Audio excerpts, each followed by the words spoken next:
So here is the car. Believe it or not, we got all that.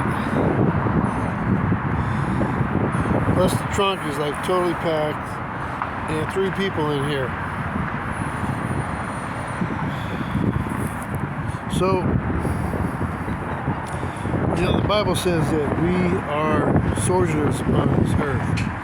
So somebody who does not have a home on this earth should never call themselves homeless, because we have a home in heaven. The problem is sometimes I think we get a little too more attached to our homes here on earth than we do our homes in heaven.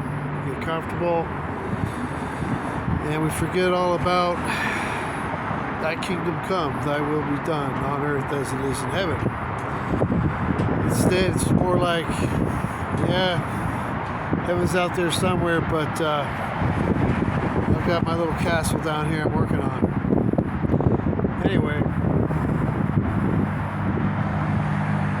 this is going to be quite the journey here. So I have 2 friends who are out of a place because the landlord decided to use drugs and go crazy and kick them out.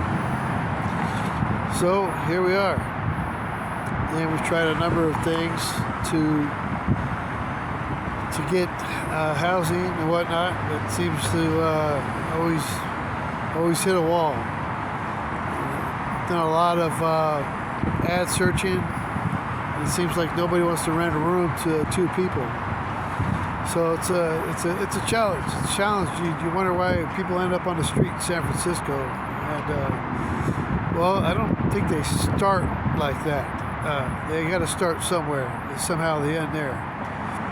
Or you look at Lazarus and the story of Lazarus and the rich man. Like, how did Lazarus end up like that? Because in the nation of Israel, they're supposed to give 1/10 of everything they have, and God even said there shouldn't even be any poor among you.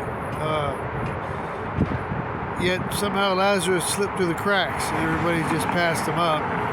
But he was a brother because the angels took him to heaven. They didn't take the rich man to heaven. They lifted up his eyes in hell. He got a little too comfortable down here, I think. Forgot about, well, you might want to start thinking about God and other things. Anyway, it's God says we're sojourners. Like Abraham was on a journey. I mean, it wasn't comfortable. Abraham lived in a tent. And also, a lot of people lived back then, but getting a little bit of a taste of that here. I'm just not going to leave. A 78-year-old woman and her half-blind daughter on the streets. Just not going to do that. I don't know. Sometimes I wonder, like, what Bible people are reading. How do they go to church every day and every week and not have the teachings of Jesus really touch them on another level where it's like nobody wants to bust a grape for the kingdom of heaven. I want to just like kick it and watch Netflix.